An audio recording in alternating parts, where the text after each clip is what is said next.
Welcome to Building Resilience, Preparing Infrastructure. So today, this is going to be a Zoom meeting, not a webinar. And as such, you all have control over your own video and audio. So if you could please keep yourself muted, except during the discussion. And during the discussion, we highly encourage you to speak up. Then that would be really helpful to mute background noise. So please go ahead and mute yourself if you can. Use the chat as much as you like for questions, comments, technical help.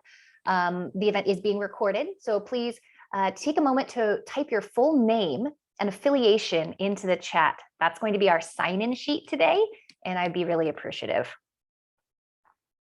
The agenda for today includes a short introduction by the Center for Environmental Inquiry team, followed by a panel discussion.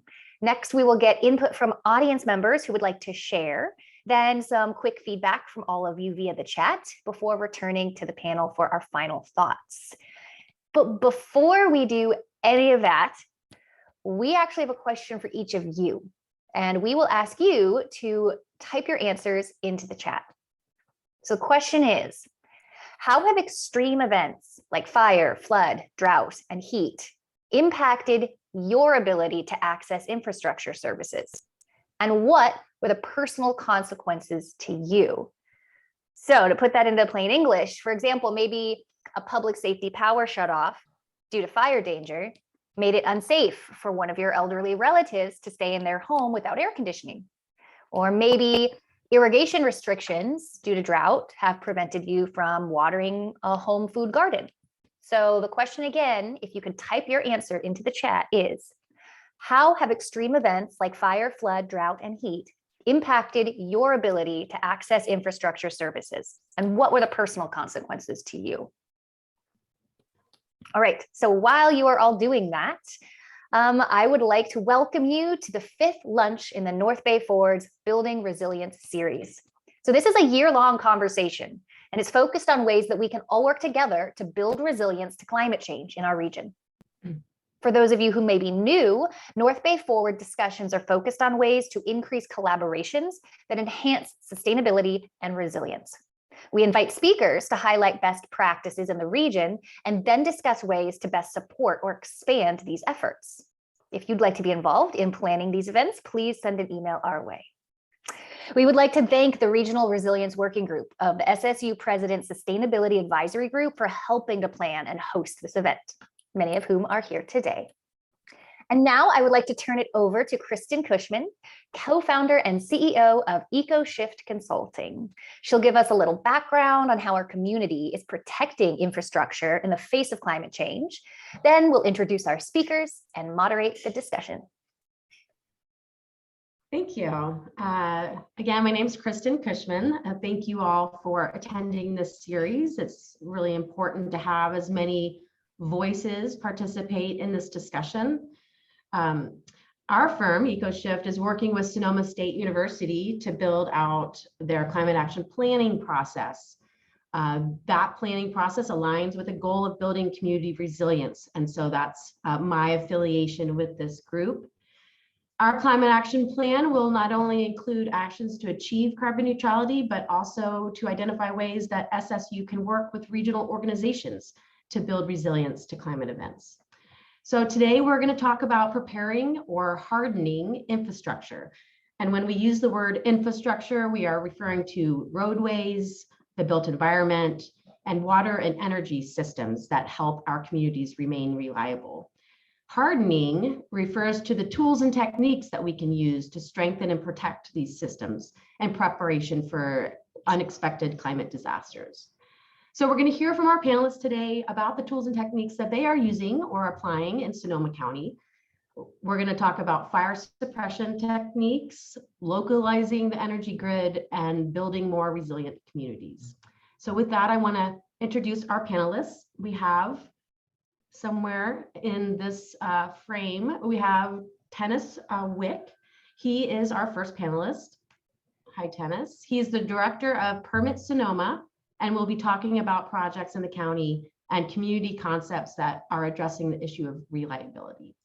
And we also have Dana Twedell, who is the Director of Facilities Services at Sonoma State University. Hi, Dana. It was my honor to work with him on Sonoma State's carbon neutrality plan. So he's going to talk a little bit about some of those projects that were identified in the plan, as well as broader water and forestry mitigation efforts that the campus is focusing on. And finally, we have Chad Asay. He's the director of Sonoma Clean Power's Advanced Energy Center. Sonoma Clean Power showcases over a dozen emerging appliances and technologies that can be used to provide a more reliable energy grid. So I would like to invite all the panelists to each give a 5-minute overview of the work that they are working on. And then I'm going to prompt each of them with specific questions. And anytime during the question phase, I encourage anyone in the audience to write your questions in the chat, and then I'll feed those questions to the panelists, and then you can unmute yourself and we can have more of a dialogue, which I'm hoping we can do at the end. So my first question for Tennis, we're just going to go in order. Oh, no, I'm sorry. You're going to give your introductions first. Tennis, do you want to go first and tell us a little bit about the work that you're doing? Sure. Again, Tennis Wick. I've been director here at Permit Sonoma for a little over 8 years. Before that, I was a customer here since its inception in 1995, when the Board of Supervisors merged functions from about a half dozen different agencies into one land use authority. And in essence, we balance environmental protection with sustainable development. So the subject for today's lunch is right on task for what we do on an operational basis and what we also do in our policy work. We have 5 different divisions. We're a little different than a community development department, where it's usually planning and building. We also have our own fire division that deals with fire prevention and hazardous material. We have our own natural resources division, which we are blessed to have our own environmental scientists, so geologists, hydrologists, biologists, geomorphologists on staff, which just makes our work in the environment a level above what some of our neighboring counties can do. I'll stop there. Thank you.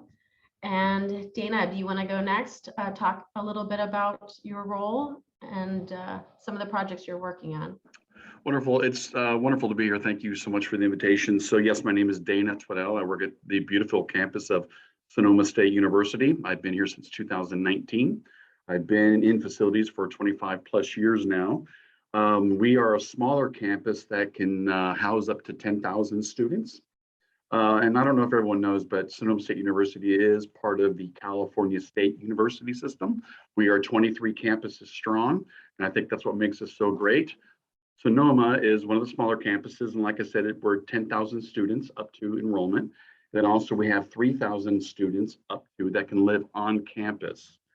And of course, like everyone else with the drought and with fire and smoke events, we've been having to quickly maneuver to make sure that we can continue to provide services to those 3,000 students that live on campus.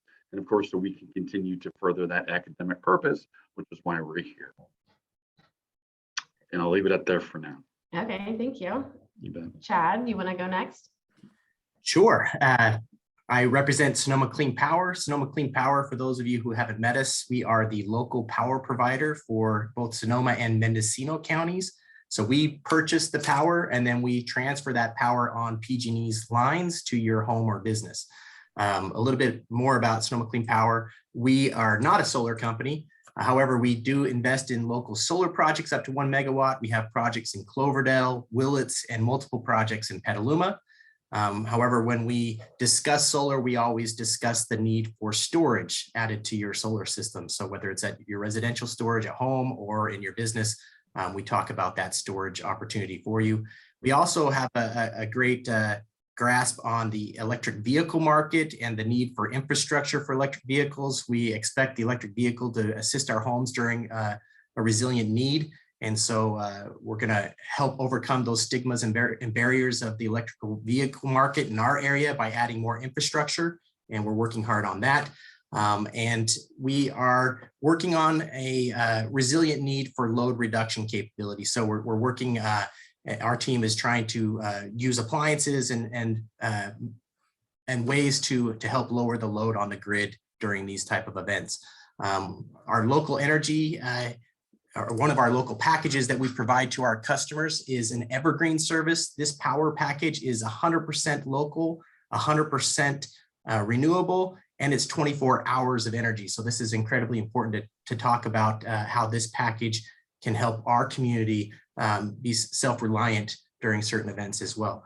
And then a little bit about what I do. Since 2018, I started a research project called Lead Locally. And in this research project, we were trying to uncover why the right appliances and building practices aren't being used in America and why they're so prevalent in Asia and Europe, but not here. Why we are a decade behind in better building practices. And there were 3 reasons that were pretty obvious. One is the customers and builders don't really know about the products. They also don't know who to trust to install them, or they don't know if the builders are educated to install these innovative items that new items come out every year. And financially, these items are usually more expensive than the gas or less effective appliance. So some of the solutions from that research project is we've developed an advanced energy center, which is in downtown Santa Rosa. And this energy center displays, as you mentioned, a dozen or more technology types that are very innovative, energy efficient, all electric, and do not include gas in any of these, so that we can have the proper appliances in our homes and businesses. Some products like the heat pump water heater or air to water heat pumps for your heating and air conditioning, as well as induction cooktops, and even some aerosol sealing and insulation materials. And then to overcome the finances, we've pre-negotiated the rates of these technology types to create a competitive market to try to drive the prices down of these appliances in our area. And we've even stacked on a 0% loan program to try to make them more affordable and readily available to our customer base. And that's more or less what we're working on right now. Yeah, that's a lot. That's really exciting. And I look forward to asking you some questions about all of that. I'm going to start though with tennis at the county. Permit Sonoma, what type of guidelines or process does Permit Sonoma use to ensure hardening against fire, flood, and heat? Are there standards that you're creating, best practices that you're using to ensure that the same guidelines are applied consistently? Yes, and all of those, so fire, flood, heat, all impact our practice and are informed by our participation in the Emergency Operations Center since 2012. We've been through multiple fires and floods with the community. We staff the Planning and Intelligence Division and support the incident commander at CAL FIRE in each of those incidents. So we've had people who lost their homes in the fire while they were actually in the Emergency Operations Center. So it's very personal to them. And it has changed the way we've looked at entering into the policy world when it comes to these issues around resilience. As an example, we saw the devastation in the 2017 fires, and as a result of that, applied through the through the Federal Emergency Management Agency for a hazard mitigation grant fund that is now assessing thousands of properties and homes in the unincorporated county to identify the kind of structural hardening that needs to go on with the built environment, and then defensible space to further protect it around. So we are providing the assessments free of charge to the property owners who are participating.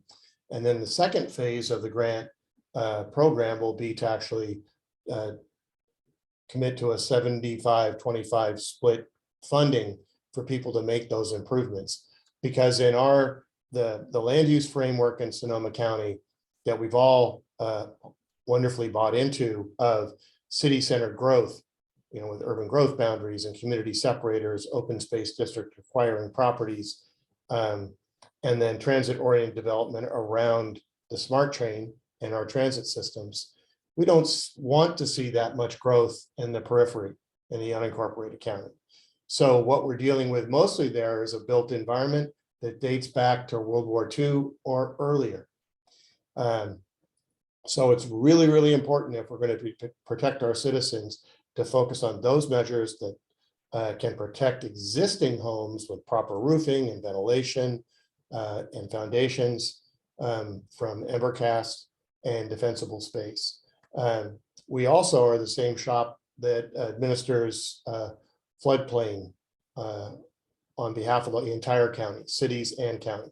So FEMA is going through a reevaluation of floodplains right now, some of which we don't think are being carried out in a scientifically responsible way.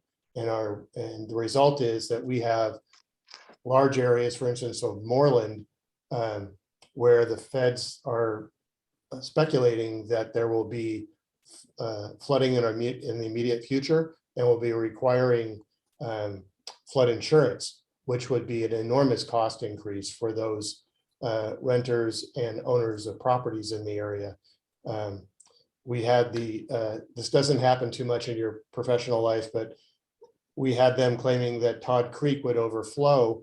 And this is the creek that goes along the lower part of Santa Rosa Avenue and out into the western floodplain of the Laguna, with the Fed saying that the 100-year flood could not be captured in its banks. Our team put together a very fast analysis with Sonoma Water, and we were able to demonstrate that it would be contained. And lo and behold, we had that, if you remember that deluge we had earlier this year, which was actually a 1,000-year storm. And we were able to film the water in the creek doing just as we expected it to, and send that to our federal partners. And so it's just one example of what we do on an operational basis to deal with fire and flood. Yeah, that's great. One quick question. For retrofits, are there any standards or guidelines that are enforced for retrofits, or are you just relying on homeowners and business owners to kind of do the right thing? Well, we have, the good news is, and I mean, I'm a regulator. It's not what it's just part of what this job is. I have found that when you can give people an incentive into a program, they're much more likely to achieve the result than mandatory compliance. Yeah, that's good. So we started with, hey, we're here to help. We'll do these assessments, no cost. And if you need some help, we've got a chipper program. We've got a couple of teams here. We can come help you on your property. Yeah. Then we moved into the second year with, okay, we're doing inspections. You have to be compliant with the fire code and defensible space. If we don't, it's tragedy of the commons. 9 people do the right thing, 1 person does the wrong thing, all 10 suffer. Yeah, right. That is good perspective. Thank you for that. I am going to switch to Dana, and I'm going to ask Dana, can you talk about how Sonoma State has reacted to the public power shutoff events as it relates to infrastructure, and what specific infrastructure is being protected on campus? What are you focusing on to protect yourself against the PSPS events? Yes, well, I appreciate that. Back in 2019, when they started, I'll say we didn't react to them well. We had to grin and bear it and suffer on them like everybody else. So thankfully, the chancellor's office, which is really, for lack of a better term, it's our corporate headquarters of the TSU system, they've been gracious enough to bless us with a microgrid project. This will be a $5 million microgrid project that'll be supported by solar and battery. The microgrid project is what we are going to consider a tier 1 project. There will be other phases down the road, but for now, this is our first phase, but we'll call it a tier 1. And really what that means is we're going to have the capacity to provide power through a PSPS, through our microgrid solar and battery, for our EOC center, our Emergency Operations Center. Secondly, we're going to be able to provide power to our main kitchens, and also provide power to our rec center for an emergency shelter in place.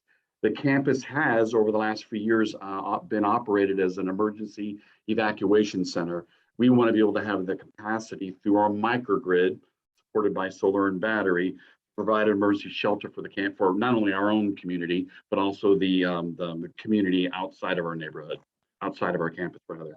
So this is a $5 million microgrid. It'll be supported by a 4.5 megawatt solar system. And Chad, yes, it will be supported by a 1.5 megawatt battery system. Not only will it make us more resilient, more sustainable, we're also looking to shave about $13 million in utilities over the life of the contract, which is 30 years. So that's one of the projects that we're really excited about. This project is currently in design. We hope to bring it online December of 2023. Where are the panels going? In the parking lots, we have Nice. 4 main parking lots here. Well, we have several parking lots on campus, but we're going to do parking lot F, J, and R6, R7, and those are all the campuses located on the south side of our campus. Oh, there you go. Yeah. Cool. Yeah, right now, one of the struggles we had with is the state fire marshal is not approving our structure types. We tried to go for an S-type structure, which is carports that span the driving lanes. They're coming back and saying, no, we no longer support that, even though that's what has been supported over the last decade or so. They want to put us into a U-type structure, which means I can only put carports over the parking spots, not the driving lane. So right now we're in a bit of a design dispute with the state fire marshal. So fingers crossed we can win that one. That stuff always takes longer than you had hoped, I'm It sure. really does. Yes. Well, that's an exciting project, and I'm proud that SSU is taking that leadership role to ensure that your infrastructure is protected. I do remember hearing about the first PS event where you lost, some critical. Well, this was rumor, but I'm thinking it's true. But just some research material and things like that, because you didn't have that backup. So I'm excited for you. Correct. We have science labs that need to be maintain their temperatures. And yes, we did lose a lot of important stuff during that time. The frustration we had is at the time PG&E didn't know what grid we were on. So they kept just shutting this off. We were going down. Thankfully, though, the following year, they discovered what grid we were on, and then they were able to stay off those PSPSs, and we didn't suffer as many of them. Yeah, that's good. Well, moving to Chad, so along the same lines of the microgrid, can you talk about Sonoma Clean Power and the role that you're playing in the community, and what types of projects you're bringing to our, what kind of best practices you're bringing to our community?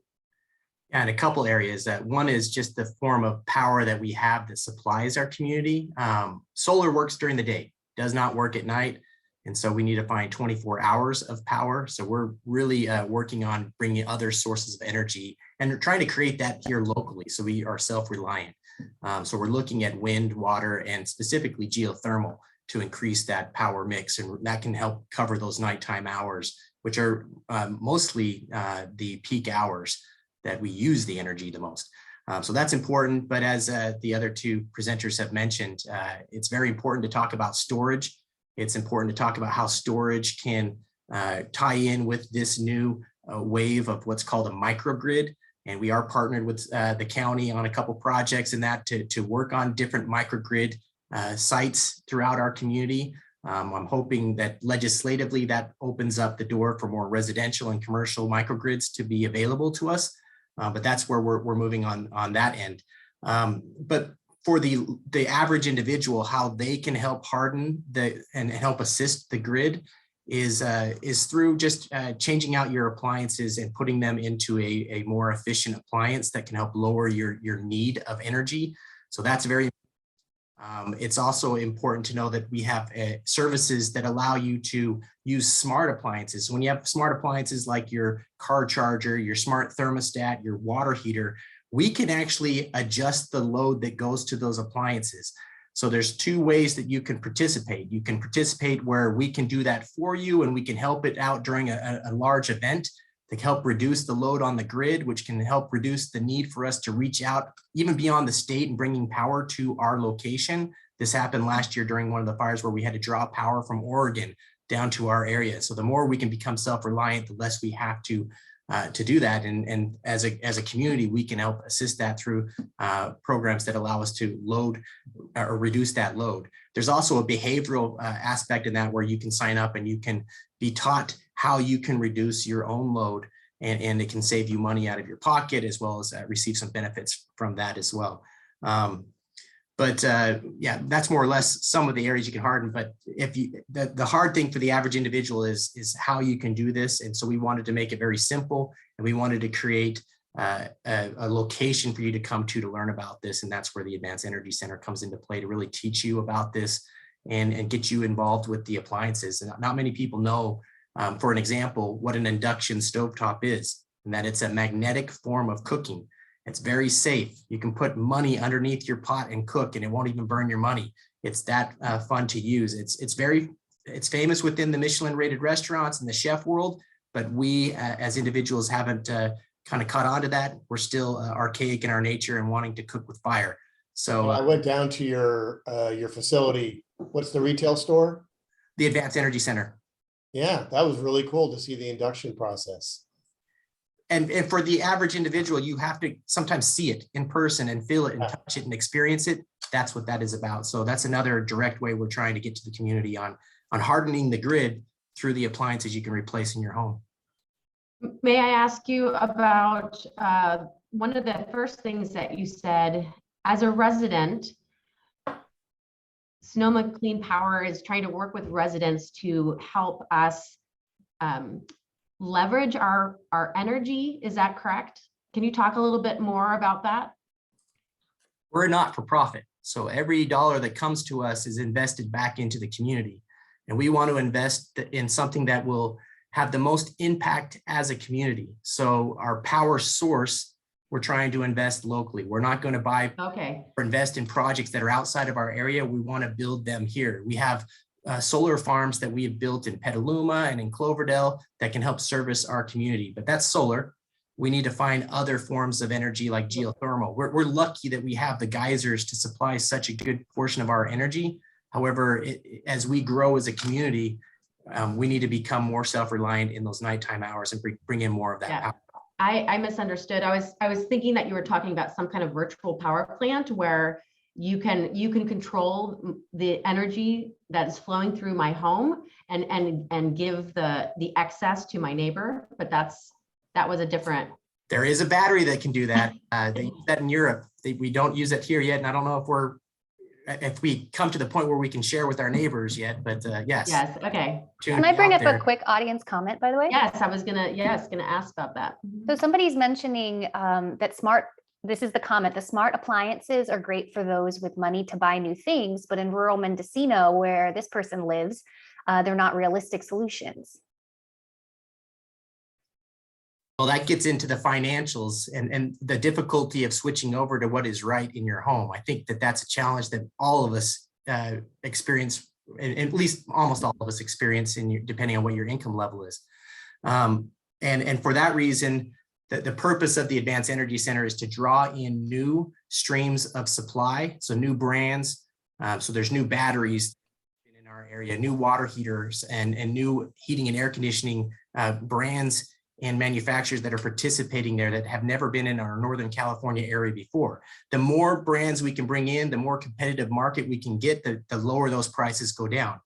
But in the meantime, we have pre-negotiated with those manufacturers because we're a public agency. So we're providing a free storefront for them to display their items. All we ask in return is give us the best local price possible. And then on top of that, we're going to discount that even further to make it very competitive with the gas appliance that is there. So that's one solution. The second is our team is working feverishly to combine and bundle all of the other local programs that are available to you. Bayren has a program that incentivizes heating and air conditioning equipment and water heaters, as well as Tech is a new one that's coming out. And so when you come to the Advanced Energy Center, we're going to show you all of your financial assistance combined in one package and show that price of that appliance could potentially be $0. And for our CareFera, which is it's a PG&E term for low income qualified customers, our CareFera customers, almost all of the appliances at the Advanced Energy Center are $0 to them. So this thought that because you are low income or because you live in an area that is difficult to reach, it's unattainable. We want to find out how we can get that into your home, and we're going to try to do what we can to overcome those barriers to do it. And for the installation or ancillary equipment that you have to add on to that, That's where we have our 0% loan to cover that. Up to $10,000, 0% on your bill loan that can pay for something that most likely is going to lower your bill in the long run anyway. That's really great to hear. There was a follow-up comment where this person said they're at 46% of the California median income in that town. So that, I think you addressed the question fantastically. Would you like me to? Oh yeah, go ahead. Here's a great example. A water heater, a heat pump water heater, which is this new form of water heater. It's not really new. It's been around since the 80s. New to us as a society. The water heater will run anywhere from $22,000 to $3,000 on average. And we are knocking off $700. Bayren is knocking off $1,000, and Tech is covering that difference. So no matter what your income level is, as long as you're a Sonoma Clean Power customer, that equipment is covered. And it's that way in both Mendocino and Sonoma County. Even though Mendocino is not a Bayren county, these other programs have now partnered with us to cover Mendocino County as well. Well, that's really exciting, because one of my questions to you was going to be around incentives. So I think you definitely covered and provided some information there. I want to switch away from, well, not necessarily away from energy, but I wanted to talk about water and energy and the way that, you know, those two systems kind of are intricately linked. So Tennis, I wanted to ask you about some of your projects where you're working with water planning and land use planning, and how do you protect one from the other if one were to go down? So we have a really exciting project at the Sonoma Developmental Center where the state, for the first time in our history, gave a local government the land use authority over the surplusing of the state property. Normally, the state just does that all themselves under a long-term lease, and the local community gets really no say in what happens on that property. Sonoma Developmental Center, which was formed as a community called Eldridge in the 19th century, is one of the oldest communities in Sonoma County. And despite some of the very horrible things that went on there, there's also a great deal of healing that occurred, especially in the last years of care that occurred on campus. So the legislature gave us a specific plan authority to accomplish 3 objectives: environmental protection, affordable housing, and economic development. So we've spent the last nearly 2 years evaluating the property and coming up with a proposed project that we're now going to be evaluating in a specific plan and the environmental impact report on it. And we are taking this advantage to take elements of what many of us have been interested in for so long, like sustainable groundwater, recycled water, green energy, and bringing all those components together in one 900-acre campus. 700 acres of it, roughly, will go to park dedication and agriculture, which has always had a presence on the site. The remaining less than 200 acres will have as its centerpiece, if all things work out, a climate adaptation center funded by the California Coastal Conservancy. And we're hoping that partnership will strengthen and provide that employment base that the Sonoma Developmental Center did. I'm going to get to water and energy, I promise. But this is the community it'll serve. But this was the biggest employer in Sonoma Valley. So when it closed down, it had an enormous impact and a disproportionate impact on communities of color who were really impacted by. So someone's saying, is this SDC county land now? No, it is not. Thank you for the question. It is still state of California property, but again, the county is determining its land use. So in going through this process, fortunate to have long-term friendships and relationships through our careers with Jeff Cyphers at Sonoma Clean Power and Grant Davis at Sonoma Water. And so with their collaboration, we are planning a project that will have fully recycled water. and groundwater recharge. So not a wastewater treatment plant and a water plant, but recycled water. And this is a great opportunity because we're basically starting with a clean slate. We don't have occupants of the property. So the ick factor and some of the other things that people in Orange County had to worry about in starting recycled water, this is a tested technology now, we can do here. And then we're all dealing with the inferior infrastructure that PG&E has perpetuated upon us. And so we need to create this new community to find a very energy efficient way of fitting in within the existing infrastructure.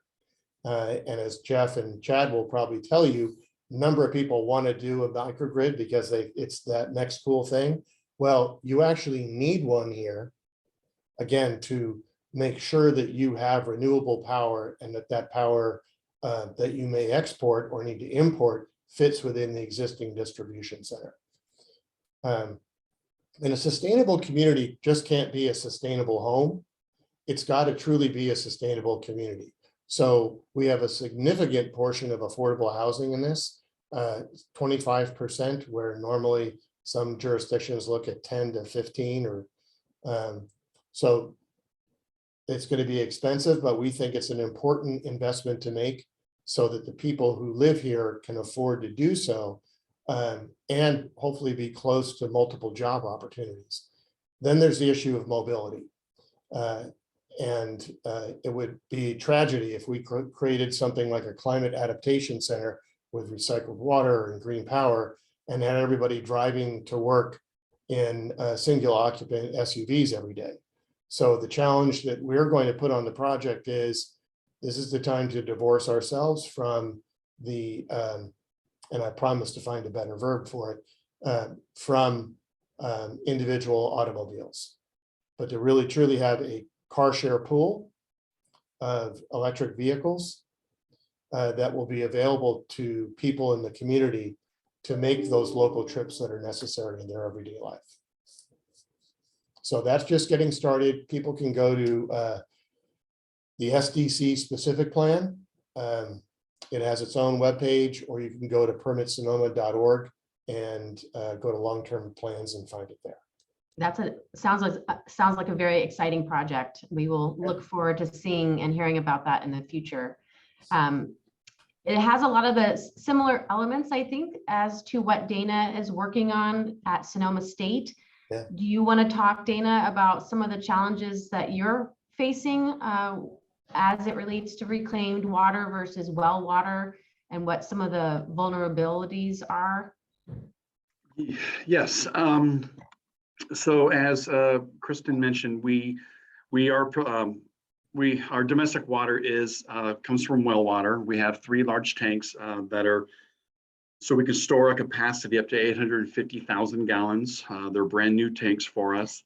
The 2 wells that feed those tanks have been reliable so far, but we just don't know what the future is going to hold as we continue to move through drought seasons after drought seasons. So that does present a concern for us as we plan for the future. And then also our fire suppression and irrigation is supported by reclaimed water. And in the drought, reclaimed water hasn't been as plentiful as it should be. And we have been notified a few times that reclaimed water is not available. So again, we need to try to find a long-term solution. So we are working currently in design with engineers to try to understand what it would take, excuse me, to get connected to city water as a backup, and really what that would take. What would be the mechanism to when I could switch off of well water or even reclaimed water and connect over into city water. So currently that's all in design right now. I know there's going to be a lot of political hoops to jump on that one, but we're just starting to kind of enter into those waters. We know that a long-term solution needs to be found. And are your wells hooked up to the new microgrid? Is that part of the network? Yeah, right now we have a tier 4 generator that backs that up, but you're absolutely right. Part of that EOC, and I probably should have mentioned that before, is we do want to back up critical infrastructure like our central plant, you know, which is our main switch here for the campus, and also our chill water loop, our hot water loop, our thermal storage, everything there. But also on our well water system, we would want to get our pumps onto that emergency power as well. Yeah. Thank Is you. it okay if I jump in and shift gears just slightly? So Sure. we asked people right when everyone entered a specific question that they could answer in the chat, and we got some really interesting replies. So I wanted to share those and see if that sparks anything for anybody. So just as a reminder, the question that we asked everybody was, how have extreme events like fire, flood, drought, and heat impacted your ability to access infrastructure services? And what were the personal consequences for you? So a big theme is that most people mentioned power outages, whether planned, not planned, due to fire, whatnot. And some ways that they were personally affected is, one, there were no phones, so they couldn't contact family and friends in an emergency. Two, for folks whose power is connected to their well, they don't have water. Three, loss of heating, loss of food that went bad. And someone who worked from home couldn't work anymore. And that person's home was actually destroyed in the fire, so it was a long time of not being able to work. And then another interesting one was when there were evacuations, sometimes the roads weren't always accessible, and roads are a type of infrastructure too. I know we didn't talk about much here, but that's a pretty big one. So some of these things that they were talking about are caused by fire, caused by wind, and I don't see anything caused by drought, but there's also heat. So that's the audience that we have here today, in case that helps further the discussion. Yeah, thank you for that. I was going to ask Dana one more question. So we've talked about energy quite a bit, and we've touched on water. Are there other things that your campus is doing to help with fire prevention, mitigation? I know that you have some specific software that kind of helps with your air quality. Can you talk a little bit about that infrastructure? Yeah, absolutely. I mean, again, with the fires and the smoke events, I've got multiple buildings on campus, and I need to find a way to shut down the air intakes. And so we worked with our programmers, both in-house and third party, and we developed software where I can hit a command and it'll shut down all outside air 100%. So it's nice to be able to, we're connected to Purple Air, so we're continually monitoring outside air quality. And we have parameters set that when it hits a certain parts per million on the air quality level, we can throw the command and all the air intakes can shut down. That really helps us a lot. We have limited staff trying to manage all this square feet, 2.4 million square feet, and we just need to be able to have the ability to move quickly. So that was one of the things that we were able to kind of work in-house. Secondly, we saw some grants out there for tree removal. Our campus was perimetered with 250 plus eucalyptus trees. And so we worked with the grant from the California State system. We had to come up with 25%, and then they paid for the 75%. And so we were able to remove those perimeter campus trees. And so that was another one of the measures we were able to take advantage of. Yeah, that's great. Yeah, there's a lot of different infrastructure when considering hardening. And so, removing trees doesn't seem like an infrastructure, but it kind of is. So I'm going to put this out to the audience. I wanted to just see, after hearing from Tennis and Dana and Chad, have any ideas come up for you on how organizations like SSU or governments, nonprofits can work together, or even how we as individuals can make a difference? I think the point of this North Bay Forward series is to really try to determine how we can continue to work together, strengthen our leverage each other's resources, and have Sonoma State play a leadership role in some way. I think early on we learned from Chad that he has an internship program that maybe SSU could put some students toward. So looking to you as an audience for any ideas like that. Happy for you to unmute yourself if you have any questions for our panelists.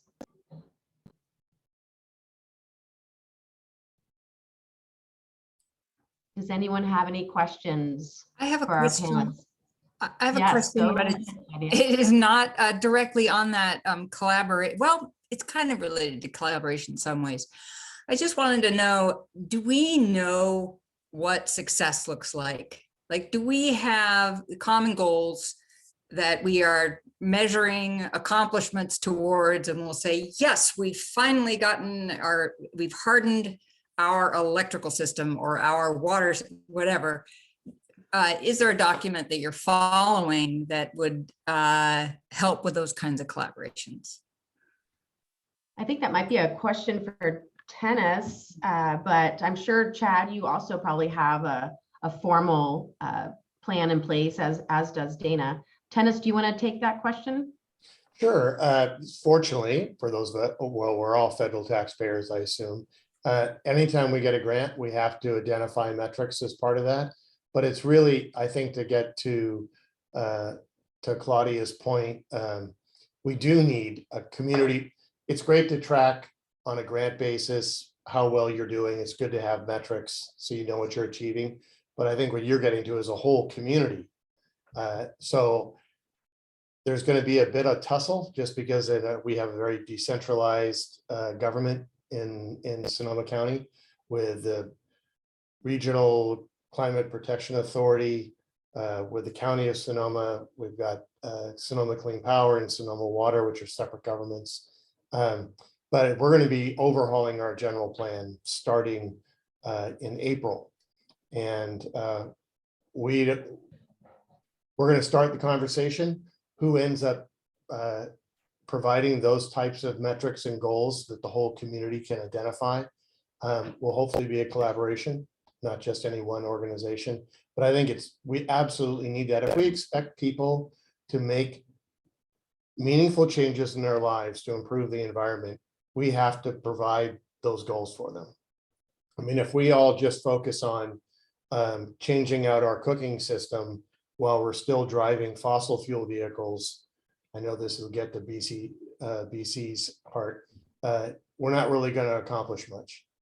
We have to change mobility. If we want to look, I mean, mobility is such a huge part of the pollutant challenge that we have, and we have got to start there. I cycle to work 2 to 3 days a week. If we could just have the political will and enough paint, we could make the way people travel in our communities and from and to our communities. I thought I would hopefully get Jessica to comment here, given the picture on her site. But there are those kind of things that we need to do to make it clear to people how they need to change their lives if we want to have a resilient community. Yes, I think that, yes, there's a lot of touch points there. I do see 2 people with their hand raised. I think I see Oren. Is that correct? Yes, I see you now. Okay. Do you have a question? I do. Okay, fire Hey, away. I'm really excited to hear about the proposal out in Sonoma Valley and what SSU is doing. I'm kind of curious, Dennis, is there a way to survey current projects that are in the pipeline in Sonoma County for really great green initiatives in them? There probably could be, because there aren't a whole, well, if you're talking about physical development projects, or we do. We use the Environmental Quality Act. So every project of the kind of magnitude that you're probably talking about, Oren, undergoes environmental review. And so to get to the subject of mobility, we now use a standard of vehicle miles traveled, which really makes projects accountable for the greenhouse gases that they emit and requires that they mitigate them. So in the context of the sustainable community at Eldridge, the idea of car share with electric vehicles will hopefully substantially lower the vehicle miles traveled required for the project. Yeah. But we do that on other more conventional projects too. Yeah, 2 things on that, real, just if I may. Okay. Yeah, I was surprised to learn in large development projects that getting all of the workers to and from the site is one of the biggest impacts, and that there's not a really great way to get a bunch of guys out of their trucks and to construction sites. And then the second thing was that my question really was, is there a way for me to go in at Permits Sonoma and see the projects that are in the pipeline in the county and kind of look for them for really great examples of green infrastructure build, so that we can highlight them? With the U.S. Green Building Council, we're always interested in what's happening in the county that we can really point to as really great projects. There isn't. Yeah, let's answer that. Let's answer that real quickly. I want to stay on the subject of infrastructure, and we have two other people that have their hands raised. So go ahead, Tennis. So we have a permit system called Excella that gets you in to look at anything that we're processing. For a more targeted approach, best to just send me an email. Thank you. Jessica, you have your hand up, and then Dan, I see your hand as well. Jessica, you want to go first? Sure, thanks. I actually went to Sonoma State. I studied environmental science, energy management and design, and sustainable communities. And then I worked in the long-range planning division of Mendocino County, and then public health, working on bicycle and infrastructure, safe routes to schools work. And I live in a tiny rural town now, and I'm seeing this infrastructure need. I feel like we need, like, I learned all the tools. I learned what we should be doing. And I then worked in government and saw that what wasn't happening. And I feel like we need a movement towards exactly what you were saying, Tennis, about really having that, really focusing in on creating truly sustainable communities, and not just these pop-up sustainable communities. If you're going to build a new one, make it sustainable. But what about our small towns? Like this is super rural here. There's so much driving. And one of the, we were talking about green infrastructure. We're actually a few layers down still in our community. In order to get green anything, we need just anything. We need water, we need sewer, we need our sewer capacity developed. And I feel like we need help. Like, these small rural communities aren't able to just create sustainable communities like that. We need a movement and of people to help all of our poor, smaller rural communities figure out how to tap into all of these resources that are really crucially needed as the very foundation to even increase housing in towns, to increase the density, to make walkable communities and things like that.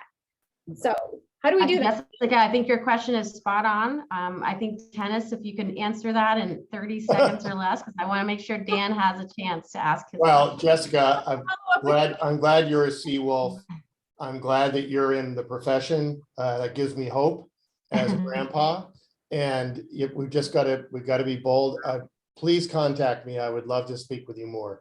There's another whole session in your comment. Yes, and I think we all share your vision, Jessica. So I think there's a lot of work that can be done there. Dan, you have a question. Yes, I didn't hear any discussion about bioresources, since it's all of the fuel that has created all of the fires, and the management of the interaction with the electric grid and the fuel, of course, almost put PG&E, well, it did put them into bankruptcy for a little while, and then they came out because they were big enough to survive that. But I'm in the midst of a bioresource tug of war between where should that carbon go? Should it go into the soil, or should it go into the grid, energy grid, or through distributed bioresource? That is that's a good component. I think, does someone have any real knowledge around that? I think bioresources, I mean, there are definitely different avenues that you can take, and I'm not sure if anyone's qualified to say which is better. I volunteer, Chad. I would say that I am not qualified to answer. I would say that we are constantly looking into it. That source of fuel is a source that we would love to make it cost effective, safe and that the waste is not a hazard to the society. But I know it's something that we're always looking at as a potential opportunity for our future. That is a source of fuel that's not a daytime source of fuel. So there's many aspects to why that could work. Yeah. Whether or not that's And more it plays a valuable than role. putting That it in the helps. ground, I don't know. Right, thank you. Well, thank you, Dan, for your question. I just wanted to say, for the sake of time, I would like to honor everyone's time and end on time. But just on behalf of Sonoma State University, I just wanted to let you know that as we've been planning our climate action plan, one of the paramounts that we've been following is to look at, regionally what's happening and try to really align our plan around what's currently going on a regional basis. And so that is part of this series. I hope that you continue to join us as we, try to discover what some of our resources are in our community. Carrie, do you want to talk about the next one Yes. that's happening in March? 2 links I just put in the chat. So before you run away, take a look at those. You can access today's recording at the same event page where you registered. I'll be posting that within a week, hopefully by tomorrow. Our next Building Resilience event is a month from today, Wednesday, March 9th, also at noon. That one is on critical services during extreme events. So it's related to this topic, but a little bit of a different focus. You can learn more about that and other public events with the Center for Environmental Inquiry and our live from the field events, which are designed for undergraduate classes to use in their curriculum. All of that you can learn at cei.sonoma.edu/calendar.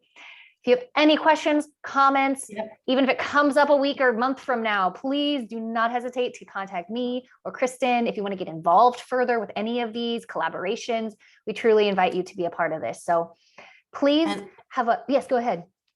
I just wanted to say thank you to the panelists for taking your lunch hour to talk with us, Chad, Dana, and Tennis. I really appreciate it. And this was a great discussion. I learned a lot from it. So I look forward to seeing everyone next month. Have a great week, Everybody. everyone. Bye. Thank you so much. Thank you. Bye.